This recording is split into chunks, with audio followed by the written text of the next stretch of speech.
ইসরাফিল আলাইহিস সালাতু ওয়াস সালাম সিংহায় ফু দিবে। প্রথম ফু দেওয়ার পর সবাই বেহুশ হয়ে যাবে। সূরা জুমারের ৬৮ নম্বর আয়াতে আল্লাহ বলেন, ওয়া নুফিখা ফিস সূর ফাসাইকা মান ফিস সামাওয়াতি ওয়া মান ফিল আরদি ইল্লা মান শাআল্লাহ। সিংহায় ফু দেওয়া হবে। প্রথম ফুয়ের পর আসমান জমিনের সবাই বেহুশ হয়ে যাবে, আল্লাহ যাদেরকে চান তারা ছাড়া। সুম্মা নুফিখা ফীহি উখরা, সিংহায় আরেকটা ফু দেওয়া হবে। ফাইদা হুম কিয়ামুন ইয়ানজুরুন, হঠাৎ মানুষগুলার হুশ ফিরে আসবে, অর্থাৎ কবর থেকে উঠবে, কিয়ামতের মাঠে দাঁড়িয়ে ইয়ানজুরুনা, তারা দেখতে থাকবে। এ হলো দ্বিতীয় ফুয়ের পরে। আল্লাহ পাক রব্বুল আলামিন এখানে দুটি ফুয়ের কথা বলেছেন। সূরা ইয়াসিনের ৪৯ থেকে ৫১ নম্বর আয়াতে আল্লাহ বলেন, মা ইয়ানজুরুনা ইল্লা সায়হাতান ওয়াহিদাতান তাখুযুহুম ওয়া হুম ইয়াখিসিমুন। তারা একটা মহানাদের অপেক্ষা করছে, যেই মহানাদ তাদেরকে পাকড়াও করবে, যে আওয়াজ তাদেরকে পাকড়াও করবে, এমন অবস্থায় তারা ঝগড়া করবে।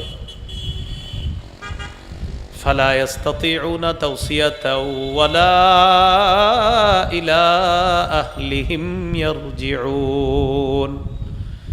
ইসরাফিলের সিংহার ফু, এই আওয়াজ যখন হবে তারা তখন ওসিয়ত করার সুযোগ পাবে না, পরিবারের কাছে ফিরে যাওয়ার সুযোগ পাবে না। ক্বালু ইয়া ওয়াইলানা মান বা'আথানা মিন মারকাদিনা হাদা, তারা বলবে, কে আমাদেরকে আমাদের শয়নস্থল থেকে পুনরুত্থান করলো, কে আমাদেরকে উত্থিত করলো, এইগুলা তারা বলতে থাকবে। ওয়া নুফিখা ফিস সূরি ফাইদা হুম মিনাল আজদাসি ইলা রাব্বিহিম ইয়ানসিলুন। দ্বিতীয় ফু দেওয়ার পর কবর থেকে তারা উঠে রবের দিকে রওনা করবে। ইসরাফিল আলাইহিস সালাতু ওয়াস সালাম ফু দেওয়ার পর সব ধ্বংস হয়ে যাবে। সূরা আর রহমানের ২৬ নম্বর আয়াতে আল্লাহ বলেন, কুল্লু মান আলাইহা ফান, এই পৃথিবীর মধ্যে যা আছে সব ধ্বংস হয়ে যাবে। ওয়া ইয়াবকা ওয়াজহু রাব্বিকা যুল জালালি ওয়াল ইকরাম, শুধুমাত্র আপনার রব বাকি থাকবে, আর কেউ থাকবে না। সূরা কসসের ৮৮ নম্বর আয়াতে আল্লাহ বলেন, কুল্লু শাইইন হালিকুন ইল্লা ওয়াজহা, সব ধ্বংস হয়ে যাবে আল্লাহ ছাড়া। সূরা মাআরিজের ৪৩-৪৪ নম্বর আয়াতে আল্লাহ বলেন, ইয়াউমা ইয়াখরুজুনা মিনাল আজদাসি সিরাআন কাআন্নাহুম ইলা নুসুবি ইউফিদুন, সেদিন মানুষগুলা কবর থেকে উঠবে দ্রুততার সাথে, যেন তারা একটা লক্ষ্যস্থলের দিকে ছুটছে। দুনিয়াতে যারা আল্লাহ ছাড়া বিভিন্ন খোদাদের দিকে দ্রুত দৌড়াইতো, কিয়ামতের ময়দানে তারাও একটা লক্ষ্যস্থলের দিকে দ্রুত ছুটে চলবে। খাশিআতান আবসারুহুম, তাদের চোখগুলা থাকবে ভীত শঙ্কিত। তারহাকুহুম জিল্লাহ, লাঞ্ছনা চারদিক থেকে তাদেরকে ছেয়ে ফেলবে। যালিকাল ইয়াউমুল্লাযী কানু ইউআদুন, আল্লাহ বলেন এই দিনের ব্যাপারে তাদেরকে ওয়াদা করা হয়েছে যে কিয়ামত কিন্তু হয়ে যাবে, এরা বিশ্বাস করে নাই। তো কিয়ামতের দিন সবার বিশ্বাস হবে, হ্যাঁ আসলেই তো কিয়ামত হয়ে গেছে। আল্লাহ পাক রব্বুল আলামিন সূরা ইব্রাহিমের ৪৮ থেকে ৫০ নম্বর আয়াতে বলেন, ইয়াউমা তুবাদ্দালুল আরদু গায়রাল আরদি ওয়াস সামাওয়াতু ওয়া বারাজু লিল্লাহিল ওয়াহিদিল কাহ্হার, যেদিন জমিন পরিবর্তন হয়ে আরেকটা নতুন জমিনে রূপান্তরিত হবে, আসমান পরিবর্তন হয়ে নতুন একটা আসমানে রূপান্তরিত হবে। মানুষগুলা কিয়ামতের ময়দানে প্রতাপশালী ক্ষমতাধর এক আল্লাহর সামনে দাঁড়াবে। ওয়াতারাল মুজরিমিন, আল্লাহ বলেন নবী আপনি অপরাধীদেরকে দেখবেন, মুকাররানিনা ফিল আসফাদ, শিকলের মধ্যে বেঁধে তাদেরকে অপরাধীর মতো কিয়ামতের ময়দানে দাঁড় করানো হবে। দেখলেই মনে হবে তারা দাগী আসামি। সারাবিলুহুম মিন কাতিরান, আল্লাহ বলেন তাদের শরীরের পোশাক হবে আল কাতরার পোশাক। ওয়া তাগশা উজুহাহুমুন নার, তাদের চেহারাগুলা আগুন ছেয়ে ফেলবে, আগুন ঢেকে ফেলবে। এই হবে কিয়ামতের ময়দানে বিভিন্ন জনের হালাত। কিয়ামতের মাঠটা কায়েম হবে। ইসরাফিল আলাইহিস সালাতু ওয়াস সালাম সিংহায় ফু দেওয়ার পর কত দ্রুত কিয়ামতটা সংগঠিত হবে, সহিহ বুখারীর 6506 নম্বর হাদিস থেকে আমরা জানি। কিতাবুর রিকাক, কোমল হওয়া অধ্যায়, বাবু তুলুইশ শামসি মিন মাগরিবিহা, সূর্য পশ্চিম দিক থেকে উদয় হওয়া, এমন একটা শিরোনাম বুখারী শরীফের মধ্যে আছে। قال رسول الله صلى الله عليه وسلم لا تقوم الساعة حتى تطلع الشمس من مغربها। আল্লাহ নবী বলেন সূর্য পশ্চিম দিকে যতক্ষণ উদয় না হবে ততদিন পর্যন্ত কিয়ামত হবে না। সূর্য ওঠে কোন দিক থেকে? ডেলি। নবীজি বলেন সূর্য যেদিন পশ্চিম দিক থেকে উঠবে এর আগ পর্যন্ত কিয়ামত হবে না।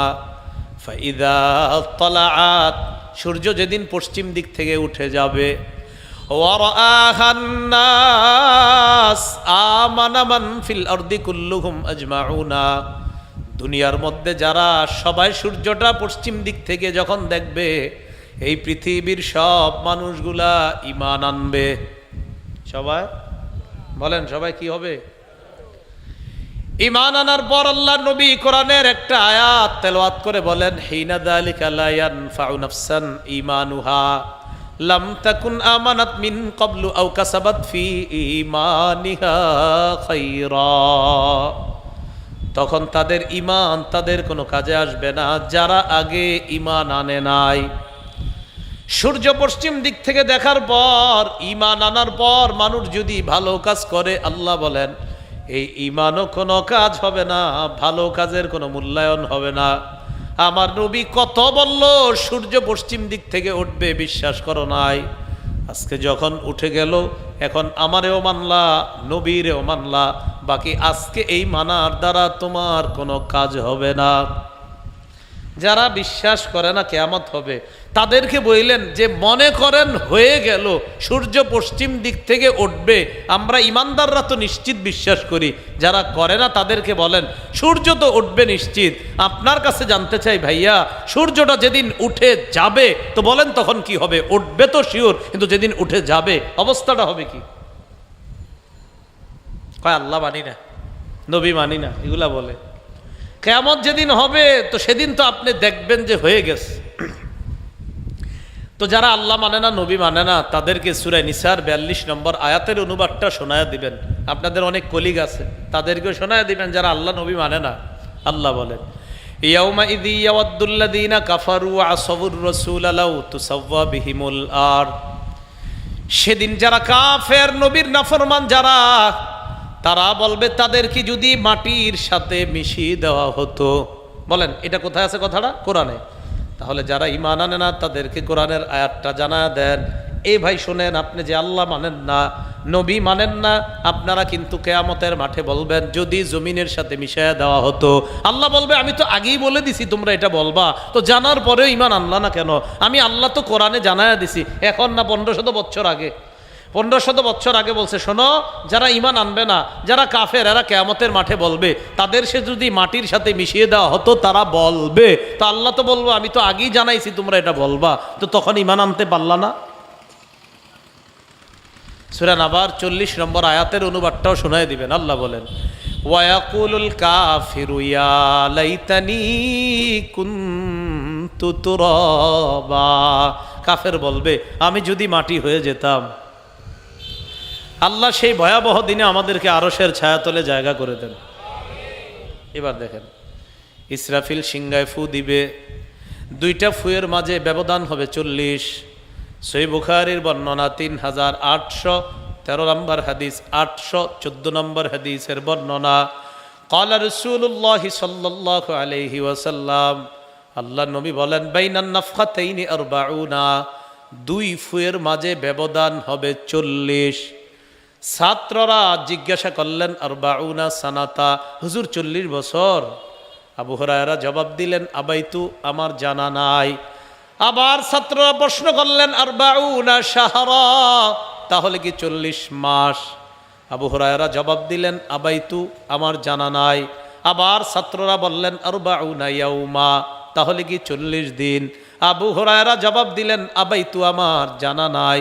নবী বলছে দুই ফুয়ের মাঝে ব্যবধান 40, আমি এতটুকুই জানি। তাহলে দুই ফুয়ের মাঝে ব্যবধান 40। বছর? কয় জানি না। মাস? কয় জানি না। দিন? কয় জানি না। তাহলে কি জানো? কয় নবী বলছে 40, আমি জানি 40। আল্লাহ হুকুম করা মাত্র এই সিংহার মধ্যে ফু দিবে। আমি নবী এই টেনশনে আনন্দ করতে পারি না। নবীর কথার অর্থ কি জানেন? তোমরা বলো আমি আনন্দটা করি কিভাবে? ইসরাফিল তো সিংহায় মুখে নিয়ে বসে আছে, প্রস্তুত কখন না জানি ফু দিয়ে দেয়, আমার তো এই টেনশনে আনন্দ হচ্ছে না। নবীজি বলতেছে। সাহাবীরা বললেন হুজুর কাইফা নাকুলু, আপনার এই অবস্থা হইলে আমগো কি অবস্থা হবে, আমরা কি বলবো? নবীজি বললেন কুলু হাসবুনাল্লাহু ওয়া নি'মাল ওয়াকিল। পড়েন হাসবুনাল্লাহু ওয়া নি'মাল ওয়াকিল, তাওয়াক্কালনা আলাল্লাহি রাব্বিনা। এটা পড়বো আমরা, হাসবুনাল্লাহু ওয়া নি'মাল ওয়াকিল তাওয়াক্কালনা আলাল্লাহি রাব্বিনা। আল্লাহ আমাদের জন্য যথেষ্ট, কার্যনির্বাহী হিসাবে আল্লাহ কতই না উত্তম, আমরা আমাদের রব আল্লাহর উপর ভরসা করলাম। ইসরাফিল সিংহায় ফু দিবে।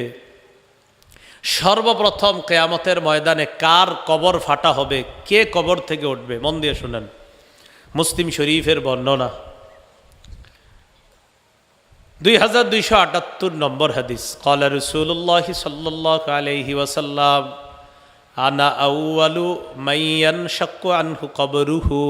নবীজি বলেন সর্বপ্রথম আমার কবরটাই ছিদ্র করা হবে, আমি কবর থেকে সর্বপ্রথম উঠব।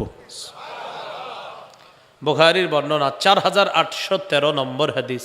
ক্বালা রাসূলুল্লাহ সাল্লাল্লাহু আলাইহি ওয়াসাল্লাম ইন্নী আউয়ালু মান ইয়ারফাউ রাসাহু বাদান নাফখাতিল আখিরা।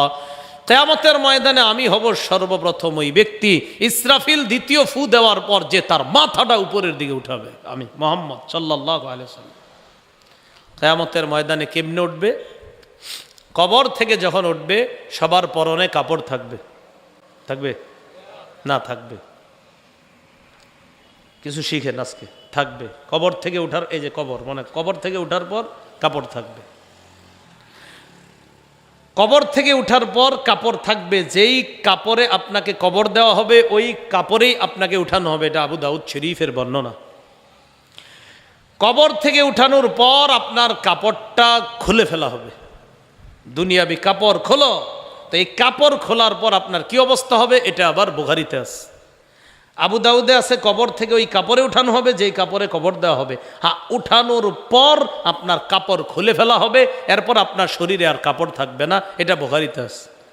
ক্বালা রাসূলুল্লাহ সাল্লাল্লাহু আলাইহি ওয়াসাল্লাম ইন্নাকুম মাহশুরুনা হুফাতান উরাতান গুরলা কামা বাদানা আউওয়ালা খালকিন নুঈদু।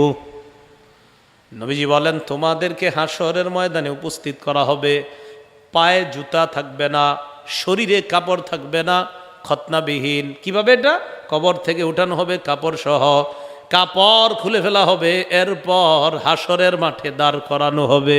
বুঝে আসছেনি সবার? তাহলে কাপড় খুলে ফেলা হবে, এরপর খোলা অবস্থায় কাপড়ের হাশরের মাঠে দাঁড় করানো হবে। এটা আবার সূরা আম্বিয়ার এক আয়াতে আল্লাহ বলেন কামা বাদানা আউওয়ালা খালকিন নুঈদু। আমি মানুষকে ওইভাবে আবার পুনরুত্থান করব যেইভাবে আমি মানুষকে সৃষ্টি করেছি। তার পায়ে জুতা থাকবে না, শরীরে কাপড় থাকবে না, খতনাবিহীন তাকে আমি সৃষ্টি করেছি। প্রথম মায়ের পেট থেকে আমরা যেদিন আসছিলাম পায়ে জুতা ছিল, শরীরে কাপড় ছিল, খতনাবিহীন এসেছিলাম। আল্লাহ বলেন সবাইকে আবার এইভাবে আমি কিয়ামতের ময়দানে উপস্থিত করব। কেমনে করবে? আমগো দেহ তো মাটি খেয়ে ফেলবে। আবু দাউদ শরীফের 4743 নম্বর হাদিস। ক্বালা রাসূলুল্লাহি সাল্লাল্লাহু আলাইহি ওয়াসাল্লাম কুল্লু বনি আদামা তাকুলুহুল আরদু ইল্লা আজাবাজ্জাম। আদম সন্তানের পুরা দেহটা মাটি খেয়ে ফেলবে, শুধু তার পিছনের রেঙ্গুরের একটা হাড় বাকি থাকবে, এই হাড় ছাড়া পুরা দেহটা খেয়ে ফেলবে মাটি। মিনহু খুলিকা, ওই হাড় থেকে আদমকে বানানো হয়েছে, মানুষকে বানানো হয়েছে। ওয়াফিহি ইউরাক্কাবু, ওই হাড় দ্বারা আবার মানুষকে পুনরায় সৃষ্টি করা হবে। বলেন, আমার আপনার শরীরটাকে খেয়ে ফেলবে মাটি, একটা হাড় ছাড়া ওই হাড় থেকে বানানো হয়েছে, ওই হাড় দিয়ে আবার আমাদেরকে পুনরুত্থান করানো হবে। সবাই জোরে আমার সাথে বলেন তবে। বলেন, নবীদের শরীর মাটি খেতে পারবে না, এটা আল্লাহর পক্ষ থেকে নবীদের জন্য আলাদা মর্যাদা। এটার দলিল কই আছে? আবু দাউদ শরীফের 1047 নম্বর হাদিসে আছে। ক্বালা রাসূলুল্লাহি সাল্লাল্লাহু আলাইহি ওয়াসাল্লাম ইন্নাল্লাহা হাররামা আলাল আরদি আজসাদাল আমবিয়া। আল্লাহ মাটির উপর হারাম করে দিয়েছেন নবীদের শরীর, মাটি নবীদের দেহ খেতে পারবে না। তাহলে মাটি নবীদের দেহ খেতে পারবে না। আচ্ছা, তো কিয়ামতের ময়দানে শরীরে কাপড় নাই, এবার এই অবস্থায় মানুষগুলারে কেমন দেখা যাবে? আম্মা জান আয়েশা সিদ্দিকা রাদিয়াল্লাহু তাআলা আনহা বলেন, ইয়া রাসূলুল্লাহ, মানুষের কি লজ্জা হবে না?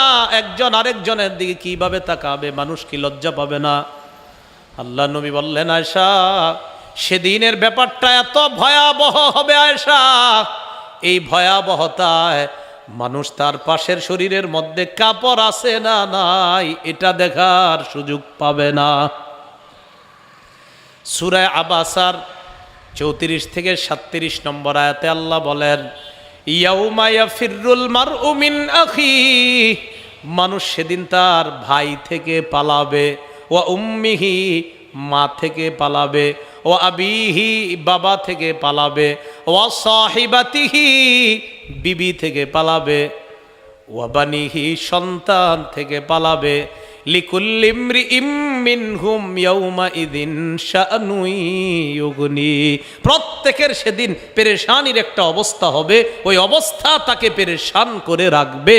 কেউ তার পাশের জনের দিকে তাকাইতে পারবে না, তার শরীরে কাপড় আছে না নাই প্রত্যেকে তার টেনশন নিয়ে থাকবে, আরে পাশের জনের দিকে কখন তাকাবে। এবার সর্বপ্রথম এই আপনার কাপড় নাই এই শরীরের মধ্যে, সর্বপ্রথম কাপড় পরানো হবে কাকে? ক্বালা রাসূলুল্লাহি সাল্লাল্লাহু আলাইহি ওয়াসাল্লাম ইন্না আউওয়ালাল খালাইকি ইউকসা ইয়াউমাল কিয়ামাতি ইব্রাহিম আলাইহিস সালাতু ওয়াস সালাম। কিয়ামতের ময়দানে সর্বপ্রথম ইব্রাহিম নবীকে কাপড় পরানো হবে। আল মুস্তাদরাক লিল হাকিমের বর্ণনা। ক্বালা রাসূলুল্লাহি সাল্লাল্লাহু আলাইহি ওয়াসাল্লাম আউয়ালু মান ইউকসা ইয়াউমাল কিয়ামাতি ইব্রাহিম আলাইহিস সালাতু ওয়াস সালাম। কিয়ামতের ময়দানে সর্বপ্রথম ইব্রাহিম নবীকে পোশাক পরানো হবে। ইউকসা হুল্লাতাম মিনাল জান্নাহ, আল্লাহ নবী বলেন জান্নাতের একটা পোশাক এনে ইব্রাহিম নবীকে পরানো হবে, জান্নাতের পোশাক। সুম্মা ইউতাবি, এরপর আমার কাছে পোশাক আনা হবে। ওয়া উকসা হুল্লাতাম মিনাল জান্নাহ, এরপর আমি মুহাম্মদ সাল্লাল্লাহু আলাইহি সাল্লামকে জান্নাতের পোশাক কিয়ামতের মাঠে এনেই আমাকে পরানো হবে। এতটুকু বুঝছেননি সবাই? এই হলো কিয়ামতের মাঠটা তৈরি হইল আপনার। তো তৈরি হওয়ার পর কিয়ামতের ময়দানে এক একজন এক এক অবস্থায় আছে, সব মানুষগুলা পেরেশান। সহিহ বুখারীর বর্ণনা 4712 নম্বর হাদিস, কিতাবুত তাফসীর, বাবু যুররিয়াত মান হামালনা মা নূহ ইন্নাহু কানা আবদান শাকুরা। একটা শিরোনাম আছে, তোমরা তাদের সন্তান যাদেরকে আমি নূহ নবীর সাথে কিস্তিতে ভ্রমণ করিয়েছি, তোমরা তাদের সন্তান। কিয়ামতের ময়দানে কি অবস্থা হবে মানুষের, এটা আমরা বুখারীর লম্বা বর্ণনা থেকে জানি। সহিহ বুখারী 4712, কিতাবুত তাফসীর, বাবু যুররিয়াত মান হামালনা মা নূহ, এই শিরোনামে ইমাম বুখারী আনছেন। আন আবি হুরায়রা রাদিয়াল্লাহু তাআলা আনহু قال, পুরো হাদিসটা মন দিয়ে শুনতে হবে, লম্বা হাদিস কিন্তু। উতিয়া রাসূলুল্লাহি সাল্লাল্লাহু আলাইহি ওয়াসাল্লাম বিলাহমিন ফারুফিআ ইলাইহি যিরা। রানের গোস্ত খাইছেন নি আপনারা? রানের গোস্ত কয় মাগো, মুরগির রান টান খান না? তুই কয়েকজন চিকেন খান না? ফাস্ট ফুড কি এখন তো সব জায়গায় আছে। তো আজকে থেকে খাওয়ার সময় দেখেন কেমনে খাইছে। ফা নাহাসা মিনহা নাহসা, কামড় দিয়ে খাইছে। আপনারা কামড় দিয়ে খান না? এখন থেকে নিয়ত করবেন আমার নবী কামড় দিয়ে খাইছে, তা আমিও খাইতেছি। তো গোস্ত কামড় দিয়ে খাওয়ার পর দেখেন এইভাবে কামড় দিছে, কামড় দিয়ে খাওয়ার পর বললেন আনা সাইয়্যিদুন নাস ইয়াউমাল কিয়ামাহ, আমি হব কিয়ামতের ময়দানে সমস্ত আদম সন্তানের নেতা। এটা কিভাবে? হাল তাদরুনা মিম্মা যালিকা, আল্লাহ নবী বলেন জানোনি কিভাবে হব আমি নেতা? ইউজমাউন নাসুল আউয়ালিনা ওয়াল আখিরিনা ফি সাঈদিন ওয়াহিদ, কিয়ামতের ময়দানে পূর্বাপর আদম সন্তানকে একটা মাঠের মধ্যে উপস্থিত করা হবে। ইউসমিউহুমুদ দাঈ, এই জায়গায় যতগুলা মানুষ আছেন আপনারা মাইকটা সরায়া দিলে সব মানুষগুলা ভালোভাবে শুনতে পারবেন না, ঠিক না? নবীজি বলেন কিয়ামতের ময়দানে কোটি কোটি মানুষ একজনের আহ্বান, একজনের ডাক একসাথে শুনতে পারবে। একসাথে ইয়ানফুযুহুমুল বাসার, একসাথে সবাই তাকাবে, তাকানোর পর দেখবে ওয়াতাদনুশ শামস, সূর্যটা কাছে চলে আসছে, সূর্যটা কাছে। ইয়ারাকুন নাস, মানুষগুলা ঘামায়া যাবে, এমনভাবে ঘামাবে কারো কারো ঘাম 70 গজ পর্যন্ত ছড়ায়া যাবে। ঘাম ছড়িয়ে যাওয়ার পর হাত্তা ইয়াবলুগা আযানাহুম, কান পর্যন্ত কারো ঘাম যাবে। কেউ পা পরিমাণ, কেউ কোমর পরিমাণ, কেউ বুক পরিমাণ, কেউ এই কান পরিমাণ ঘামের মধ্যে সাঁতার কাটবে। কঠিন অবস্থা। ফায়াবলুগুন নাস মিনাল গাম্মি ওয়াল কারাবি মা লা ইউতিকুনা ওয়া লা ইয়াহতামিলুন, মানুষগুলা সহ্য করতে পারবে না, অসহ্যকর পরিস্থিতির মধ্যে মানুষ থাকবে। ওই অবস্থায় মানুষ নিজেরা বলা বলি করবে, আলা তারাউনা মা নাহনু ফীহি আলা তানজুরুনা ইলা মান ইয়াশফাউ লানা ইলা রাব্বিনা, আচ্ছা তোমরা কি দেখো না আমরা কি বিপদের মধ্যে আছি? তোমরা কি দেখছো না আমরা কি কঠিন পরিস্থিতির মধ্যে আছি? এমন কাউকে কি তালাশ করে বের করবে না যে আমাদের পক্ষ হয়ে আমাদের রবের কাছে সুপারিশ করবে? এমন কাউকে কি তোমরা তালাশ করবা না? ফায়াকুলু বাদুন নাসি লিবাদিন আলাইকুম বিআদম, একজন আরেকজনকে বলবে তোমরা আদমের কাছে যাও। ফায়াতুনা আদম, সব মানুষগুলা আদম নবীর কাছে আসবে। আসার পর বলবে ইয়া আদম আনতা আবুল বাশার, ও আদম আপনি হলেন মানুষের পিতা। বলেন কার পিতা? খালাকাকাল্লাহু বিয়াদিহি, আল্লাহ কুদরতি ভাবে আপনাকে সৃষ্টি করেছেন। ওয়া নাফাখা ফীকা মির রূহিহি, আপনার মধ্যে তার রূহ আল্লাহ ফুঁকে দিয়েছেন। রূহ কি জিনিস? বলেন আল্লাহর হুকুম, বলেন রূহ কি জিনিস? ওয়াসআলুনাকা আনির রূহ কুলির রূহু মিন আমরি রাব্বি, মানুষ আপনাকে জিজ্ঞাসা করবে রূহ কি জিনিস, আপনি বলেন রূহ আল্লাহর হুকুম। বলেন তো রূহ কি জিনিস? আল্লাহ যেই ব্যক্তি বিশ্বাস করে না ওই ব্যক্তিকে আপনি বলবেন ভাই তুমি বেঁচে আছো না মারা গেছো? যে আল্লাহ বিশ্বাস করে না তারে বলবেন তুমি বেঁচে আছো না মারা গেছো? তো আল্লাহ যে বিশ্বাস করে না সে বলবে আপনি কি পাগল? দেখেন না আমি বেঁচে আছি। কেমনে বেঁচে আছো? আমার প্রাণ আছে তাই বেঁচে আছি। ও মরে যাবেন কখন? কয় প্রাণ থাকবে না যখন তখন মারা যাব আমি। এবার আপনি বলবেন ভাই আপনি আপনার প্রাণটা দেখান। কি দেখান? আল্লাহ বিশ্বাস করে না ওই ব্যক্তি আপনাকে বলবে প্রাণ দেখানো যায় না। তখন আপনি বলবেন প্রাণ দেখানো যায় না, বিশ্বাস করেননি। সে বলবে করি। আপনিও বলবেন আল্লাহরেও দেখানো যায় না, বিশ্বাস করি। প্রাণ দেখাইতে পারে না, বিশ্বাস করিনি। ব্যথা পাইছিনি? একজনের দেখান তো ব্যথাটা, পারবেন নি কেউ? ব্যথা দেখানো যায়? এই যে ব্যথা পাইছি দেখানো যায়? তো ব্যথা তো পাইছি, বিশ্বাস করিনি। হ্যাঁ করিনি, তাহলে আমার ব্যথা আমি বিশ্বাস করি, দেখি না। যিনি এটা বানাইছে তারে দেখি না তাও বিশ্বাস করি। কত কিছুই তো দেখি না। তো আদম নবীরে বলবে ওয়া নাফাখা ফীকা মির রূহিহি, আপনার মধ্যে রূহ ফুঁকে দিয়েছে। আলা তারা ইলা মা নাহনু ফীহি, কি বিপদের মধ্যে আছি আপনি কি দেখেন না? আলা তারা ইলা মা কদ বালাগনা, কঠিন মুসিবতের মধ্যে আছি। ইশফা লানা ইলা রব্বিকা, আপনি আপনার রবের কাছে আমাদের জন্য সুপারিশ করেন। কঠিন পেরেশানির মধ্যে আছি, আপনি আপনার রবের কাছে সুপারিশ করেন। আদম নবী জবাব দিবে, আল্লাহ পাক রব্বুল আলামিন আমাকে অনেক সম্মান দিয়েছেন, মর্যাদা দিয়েছেন। আদম নবী বলবে ইন্না রব্বি কদ গদিবাল ইয়াউমা গদবা লাম ইয়াগদাব ক্বাবলাহু মিসলাহু ওয়া লা ইয়াগদাব বাদাহু মিসলা। আদম নবী বলবে আজকে রব এত রাগ করে আছে, আজকের মতো এত রাগ আগে কখনো করে নাই। আজকের মতো এত রাগ আল্লাহ কখনো করবে না। এবার আদম নবী বলবে ইন্নাহু কদ নাহানি আনিশ শাজারা আসাইতুহু, আল্লাহ আমাকে গাছের কাছে যাইতে নিষেধ করেছেন। আল্লাহর এই নিষেধাজ্ঞা পালনে আমার দ্বারা একটু অন্য রকম হয়ে গিয়েছে। কি বললাম? আল্লাহর নিষেধাজ্ঞা পালনে আমার দ্বারা একটু অন্য রকম হয়ে গেছে।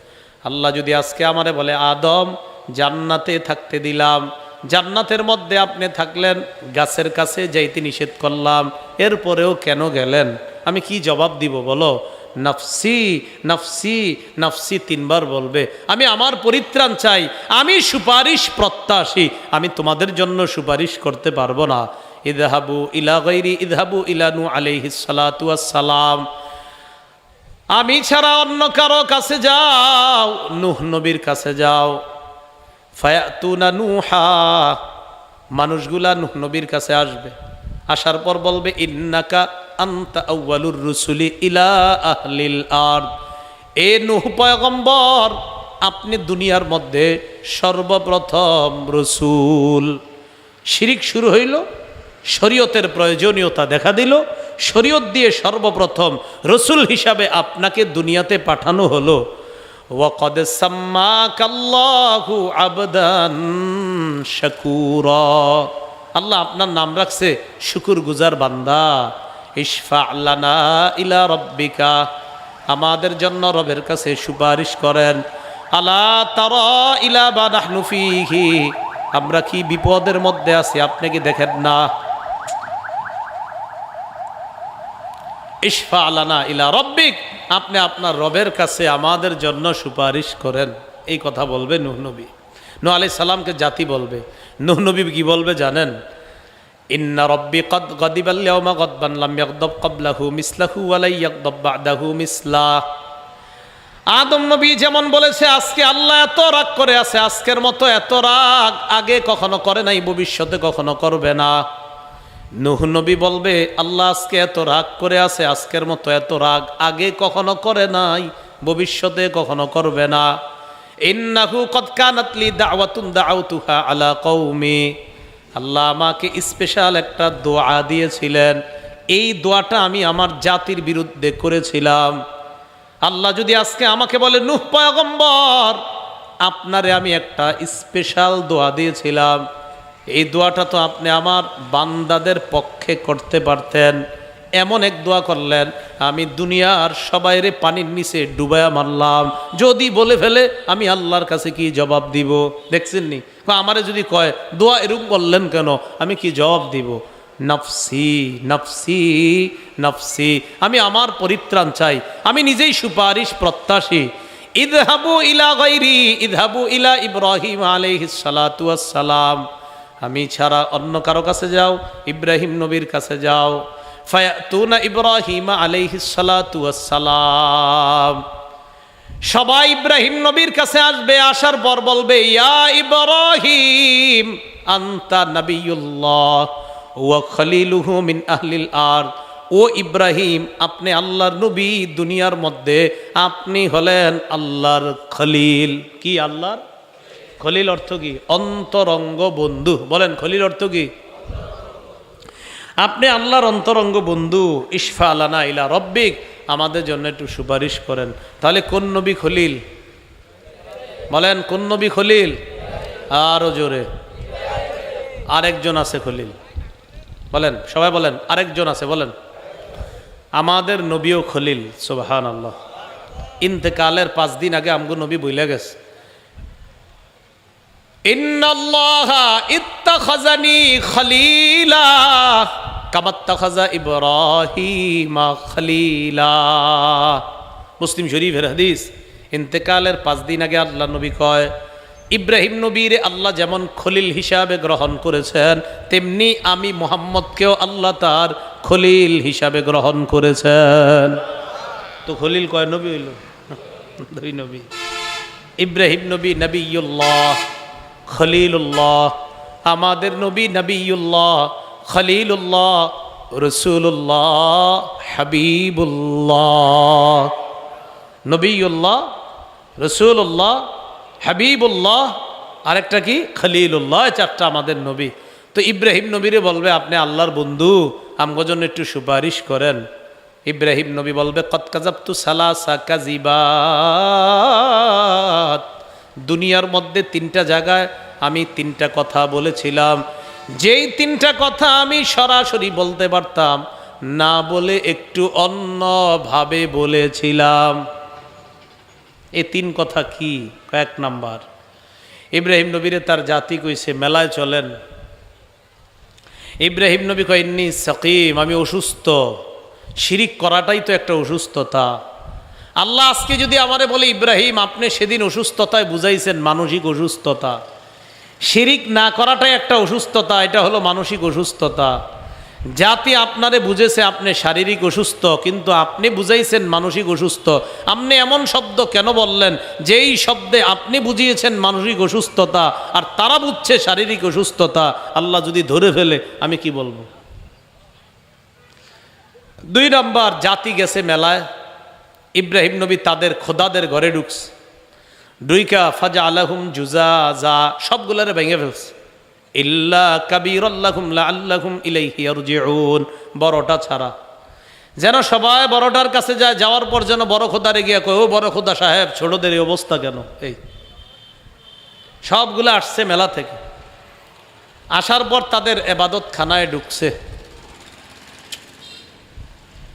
মেন রাস্তার পাশে আলোচনা মুশকিল। হ্যাঁ, তো মেলায় আসছে, আসার পর ওই ঘরের মধ্যে ঢুকছে।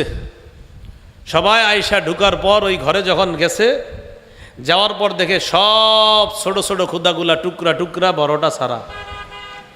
ক্বালু মান ফাআলা হাযা বিআলিহাতিনা ইন্নাহু লামিনাজ জালিমিন। এই কাজ কে করছে? যে করছে সে জালেম। ক্বালু সামি'না ফাতান ইয়াযকুরুহুম ইউকালু লাহু ইব্রাহিম। জনগণ বলল, আমরা ইব্রাহিম নামে একটা ছেলেরে এই খোদাদের সমালোচনা করতে শুনেছিলাম। আমাদের সন্দেহ হয় এই ছেলেটা মনে হয় এই খোদাদেরকে এইভাবে টুকরা টুকরা করছে। সবাই কয় ফাতু বিহি আলা আয়ুনিন নাস, জনগণের সামনে তারা আনো, লাআল্লাহুম ইয়াশহাদুন, সবাই সাক্ষী থাকবে। আনছে, আনার পর জিজ্ঞাসা করছে, আনতা ফালতা হাদা বিআলিহাতিনা ইয়া ইব্রাহিম। ইব্রাহিম, আমাদের এই খোদাদের সাথে তুমি কি এগুলা করেছো? ইব্রাহিম নবী জবাব দিয়েছেন, বাল ফাআলাহু কাবীরুহুম হাযা। বলে নাই না। কি বলে নাই? না বলে নাই, না বলে নাই। উনি না না বলে উনি কি বললেন? বরং তাদের এই বড়টা করেছে, তাদের এই বড়টা। দেখেন, তাদের এই বড়টা। ইব্রাহিম নবী বললেন, তাদের এই বড়টা মানে আমি। উনি বললেন তাদের এই বড়টা। এটা কালাম শাস্ত্র, দুরুসুল বালাগাত, মুখতাসারুল মানি কিতাব আছে মাদ্রাসার মধ্যে। 2টা কিতাব ভালোভাবে বললে শাস্ত্রটা বোঝা সহজ। এটা কথা শাস্ত্র, কালাম শাস্ত্র। তো ইব্রাহিম নবী বললেন এই বড়টা, ওনার উদ্দেশ্য আমি, কারণ এগুলোর চেয়ে আমি বড়। এগুলো তোমগো বানানো, আর বানানো জিনিস এগুলো কি আবার কখনো বড় হয় নাকি? তো তাদের এই বড়টা আমি। এরা মনে করছে ওইটা। আল্লাহ যদি আজকে বলে, ইব্রাহিম আপনি এমন কথা কেন বললেন যেই কথায় জনগণ মনে করছে বড় খোদা, আর আপনি মনে করছেন নিজেরে, আমি কি জবাব দিব? 2। 3 নাম্বার, ইব্রাহিম নবী তার বিবি নিয়ে রওনা করছে, ইরাক থেকে যাবে শামে। মিশরের উপর দিয়ে যায়, যাওয়ার সময় মিশরের তৎকালীন বাদশার নাম সিনান ইবনে ইলওয়ান। এই বাদশা হলো লম্পট দুশ্চরিত্রের অধিকারী। বাদশার কানে সংবাদ গেছে সুন্দরী এক রমণী এই মিশরের উপর দিয়ে যাচ্ছে। বাদশার স্বভাবটা ভালো না, নতুন কেউ যদি এই এলাকা দিয়ে যায় তার সাথে অপকর্ম করার চেষ্টা চালায়, নাউজুবিল্লাহ। ইব্রাহিম নবী বললেন, তুমি যখন বাচ্চার সামনে যাবা, তোমারা যখন প্রশ্ন করবে তুমি সম্পর্কে আমার কি হও, তুমি বলবা বোন হও, বিবি হও, এটা বলবা না।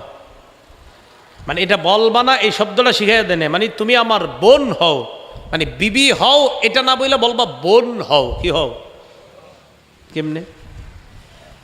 ইব্রাহিম নবীর বিবি সারা, এই সারা হলো আদমের মেয়ে, ইব্রাহিম নবী হলো আদমের ছেলে। বুঝলেন? সারাই আপনি তো নিয়েছিলেন জাতিগত বোন, মানুষ হিসাবে ভাই বোন। আদমের যত সন্তান আছে তুমি আদমের ছেলে, সেই হিসাবে আপনি ভাই, আর সে আদমের মেয়ে, সেই হিসাবে বোন। আপনার টার্গেট ছিল এটা, কিন্তু বাদশা তো বুঝছে আপনার আপন বোন। যদি বলে ফেলে আল্লাহ, আমি কি কমু? এই 3টা বিষয় আমি টেনশনে আছি। ইব্রাহিম নবী বলবে নফসি নফসি নফসি, আমি আমার সুপারিশ প্রত্যাশী, আমারে ছাড়া অন্য কারো কাছে যাও।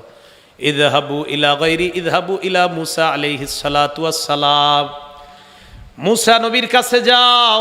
মুসা নবীর কাছে আসবে, আসার পর বলবে ইয়া মুসা আনতা রাসূলুল্লাহ ওয়া ফাদ্দালাকাল্লাহু বিরিসালাতিহি ওয়া বিকালামিহি আলান নাস। মুসা আপনি হলেন আল্লাহর রাসূল, আল্লাহ আপনাকে রিসালাত আর কথা বলার মাধ্যমে দুনিয়ার সব মানুষের উপর আপনাকে শ্রেষ্ঠত্ব দান করেছে। এ মুসা দুনিয়ার মধ্যে কত কথা বলতেন, আজকে আমাদের পক্ষ হয়ে রবের কাছে একটু কথা বলেন, যেন এই অবস্থা থেকে আমাদের পরিত্রাণ হয়ে যায়। মুসা নবী জবাব দিবে কদ কতালতু নাফসান লাম উমার বিকতলিহা, দুনিয়ার মধ্যে একজনকে হত্যা করেছিলাম, যারে হত্যা করার হুকুম আমারে দেওয়া হয় নাই। আল্লাহ যদি আজকে আমাকে বলে মুসা কেন একটা মানুষ মারলেন, আমি কি জবাব দিব? নবুয়ত অবস্থায় মারে নাই, কিন্তু অনেক আগে। ফাওয়াকাজাহু, মুসা একজনকে ঘুষি মারছে, ফাকদ আল্লাহ, এটা মরে গেছে। আল্লাহর কাছেও তওবা করছে, আল্লাহ মাফ করে দিছে। মাফ করলে দেওয়ার কোনো সমস্যা নাই। মুসা আলাইহিস সালাতু ওয়াস সালাম, এই অবস্থা যখন হবে তখন মুসা আলাইহিস সালাতু ওয়াস সালাম বলবে আমি যে হত্যা করছি, আল্লাহ যদি আমারে বলে ফেলে কি জবাব দিব? ইযহাবু ইলা গায়রি ইযহাবু ইলা ঈসা আলাইহিস সালাতু ওয়াস সালাম, আমি ছাড়া অন্য কারো কাছে যাও, ঈসা নবীর কাছে যাও। ফায়াতুনা ঈসা, সবাই ঈসা নবীর কাছে আসবে। আসার পর বলবে ইয়া ঈসা, ও ঈসা আপনি আল্লাহর রাসূল, কালিমাতুহু আলকাহা ইলা মারইয়াম রূহুম মিন, আপনি হলেন আল্লাহর কালিমা। এই কালিমা আল্লাহ মারিয়ামের মধ্যে নিক্ষেপ করেছেন। আল্লাহ বলছেন কুন ফায়াকুন, আল্লাহ আপনারে বলছেন হও, আপনি হয়ে গিয়েছেন, আপনি হয়ে গেছেন। তো ঈসা নবীরে আল্লাহ কুদরতিভাবে বানাইছে। আজকে আপনি আমাদের জন্য একটু সুপারিশ করেন। ঈসা নবী জবাব দিবে ইযহাবু ইলা গায়রি ইযহাবু ইলা মুহাম্মাদিন সাল্লাল্লাহু আলাইহি ওয়াসাল্লাম, আমি ছাড়া অন্য কারো কাছে যাও, মুহাম্মদ সাল্লাল্লাহু আলাইহি ওয়াসাল্লামের কাছে যাও। কদ গফারাল্লাহু লাহু মা তাকদ্দামা মিন যামবিহি ওয়া মা তাআখার, নবী মুহাম্মাদের কাছে যাও, তার আগে পরের কোনো গুনাহ নাই, সব মাফ করে। নবীজি হাদিসটা যখন শোনাইতেছে, কেমনে শোনাইতেছে মনে আছে না আপনাদের? কি দিয়া বুঝলে গেছে? হ্যাঁ হ্যাঁ, রান মুখে নিয়ে হাদিস কইতেছে। হাদিস শেষ হয় না তো, আরো বাকি রয়েছে, শোনেন। বিসমিল্লাহ। আল্লাহুম্মা লাকাল হামদু ওয়া লাকাশ শুকরু, রান মুখে নিয়ে এটা শোনাইতেছে, এখনো শেষ হয় নাই তো। তোমরা মুহাম্মদ সাল্লাল্লাহু আলাইহি সাল্লামের কাছে যাও সবাই। ফায়াতুনা মুহাম্মাদান সাল্লাল্লাহু আলাইহি ওয়াসাল্লাম, নবীজির কাছে আস। আসার পর নবীজিরে বলবে আনতা রাসূলুল্লাহ ওয়া খাতামুল আম্বিয়া, আপনি আল্লাহ রসুল, আপনি শেষ নবী, আমাদের জন্য সুপারিশ করেন। আমাদের নবী অন্য কারো কাছে আর পাঠাবে না। নবী বলেন ফান তলিকু হাত্তা আতি তাহতাল আরশি, আমি রওনা করব আরশের নিচে যাব। ফাকাউ সাজিদান লিরাব্বি, রবের দরবারে সেজদায় পড়ে যাব। সেজদায় পড়ার পর আহমাদুহু বিতাহমিদিন ইউআল্লিমুনি, আমি আল্লাহর প্রশংসা করব এমন বাক্য দিয়ে, যেই বাক্য আল্লাহ আমারে শিখায়া দিবে। এমন প্রশংসা আল্লাহর করব, আল্লাহ আমারে শিখায়া দিবে। আল্লাহর প্রশংসা করার পর মাথাটা নিচের দিকে থাকবে। ফায়ুকালু, বলা হবে ইরফা রাসাক, ও মুহাম্মদ আপনি মাথা উঠান। এরপর তিনটা কথা বলবে, জোরে বলেন কয়টা? এক নাম্বার কুলতুসমা, আপনি বলেন আপনার কথা শোনা হবে। দুই নাম্বার সালতুত, আপনি যা মন চায় চান আপনার চাওয়া পূর্ণ করা হবে। তিন নাম্বার অশফা তুষাফা, সুপারিশ করেন আপনার সুপারিশ মঞ্জুর করা হবে। নবীজির সুপারিশে বিচার ব্যবস্থা শুরু হবে।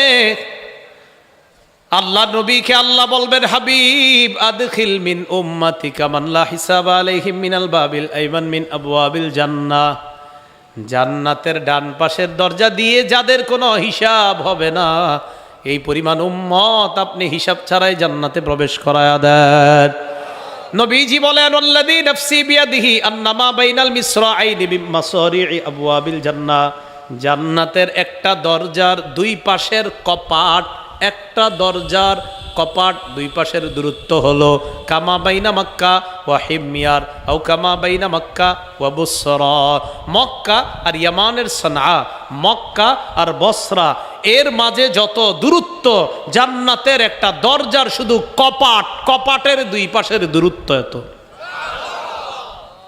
বিনা হিসাবে জান্নাতে কারা যাবে? এদের স্পেশাল তিনটা গুণ থাকতে হবে। সব গুণ থাকার সাথে সাথে স্পেশাল কয়টা? নামাজ রোজা হজ যাকাত তো সব দিতেই করবেনই, এছাড়াও কয়টা গুণ থাকবে? তিনটা। ক্বালা রাসূলুল্লাহি সাল্লাল্লাহু আলাইহি ওয়াসাল্লাম ইয়াদখুলু মিন উম্মতি আল জান্নাহ ৭০,০০০ বিগাইরি হিসাব, আমার উম্মতের ৭০,০০০ হিসাব ছাড়াই জান্নাতে যাবে।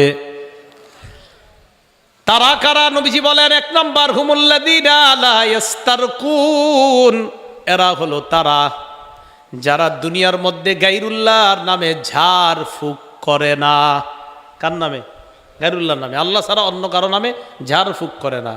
দুই নাম্বার ওয়ালা ইয়াতাতায়্যারুনা, দুই নাম্বার যারা শুভ অশুভ লক্ষণ নির্ধারণ করে না। শুভ অশুভ লক্ষণ বুঝেননি?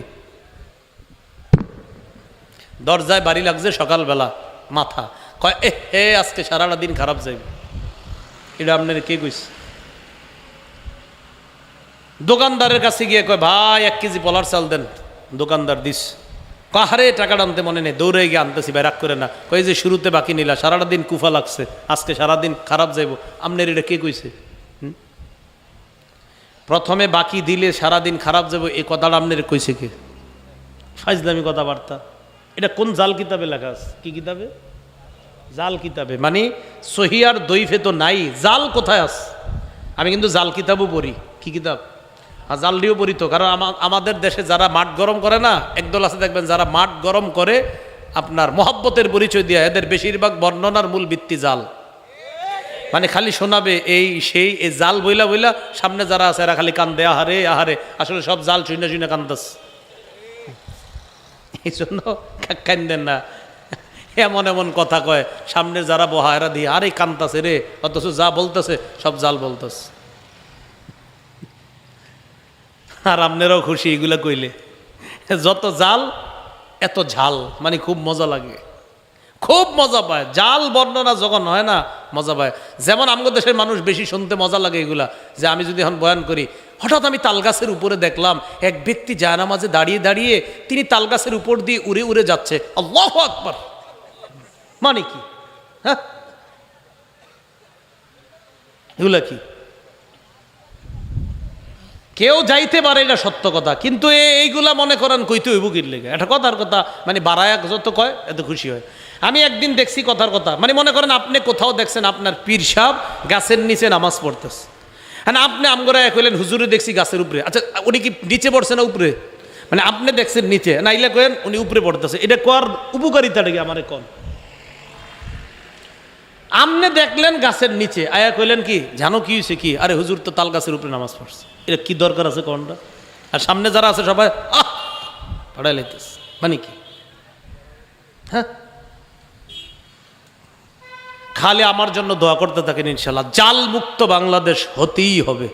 হ্যাঁ, হতেই হবে ইনশাল্লাহ, দোয়া করেন। এইসব জাল টাল চলবে না ইনশাল্লাহ, একের পর এক কোরআন সুন্নাহ চলতেই থাকবে, মারা যাবো শেষ হয়ে যাবে, কিন্তু এর আগ পর্যন্ত এই ইনশাল্লাহ থামানো যাবে না। কোরআন সুন্নাহ, কোরআনের ৬,২৩৬টা আয়াত, লাখ লাখ হাদিস থাকতে জাল বর্ণনা কেন বলতে হবে বলেন আমারে? কেন? কোরআনের আয়াত, খুতবার মধ্যে যে আয়াতটা তেলাওয়াত করা হচ্ছে এটারও পর্যন্ত অনুবাদ হচ্ছে না কেন? আল্লাহ আমাদেরকে হেফাজত করেন। তবে আপনাদের উপরে আমার একটা খুশি আছে, কি এখন আমাদের দেশের মানুষ আলহামদুলিল্লাহ দিন দিন সচেতন হয়ে যাচ্ছে, তারা এখন কোরআন হাদিস শুনতে চায়।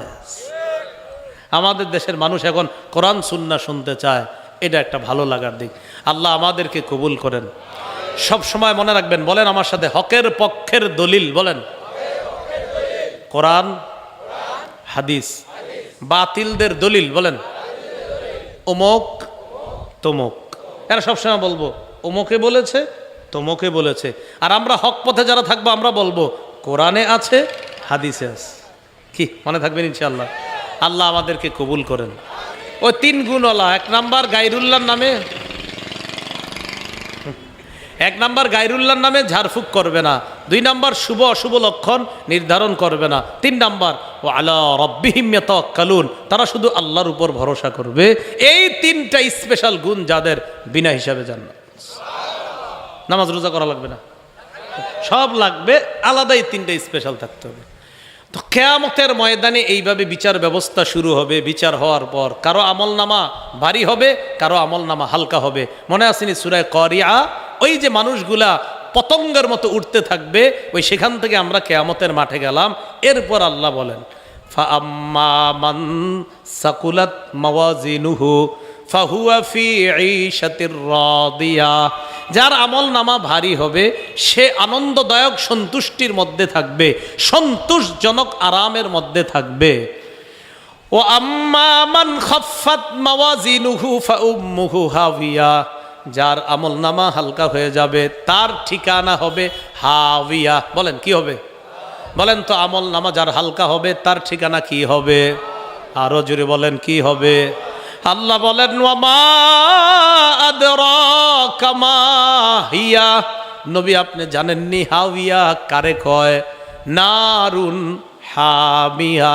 হাবিয়া হলো উত্তপ্ত আগুন, জ্বলন্ত আগুন, যে আগুন সব ভস্ম করে দিবে, জ্বালিয়ে পুড়িয়ে শেষ করে দিবে, এই হলো হাবিয়া। আল্লাহ আমাদের সকলকে আমল নামা ভারী করে যেন আমরা ডান হাতে আমল নামা নিয়ে আমরা জান্নাতি হতে পারি, আল্লাহ তৌফিক দান করেন। সুবহানাল্লাহি ওয়া বিহামদি, সুবহানাকাল্লাহুম্মা ওয়া বিহামদিকা, আশহাদু আল্লা ইলাহা ইল্লা আনতা, আস্তাগফিরুকা ওয়া আতুবু ইলাইক।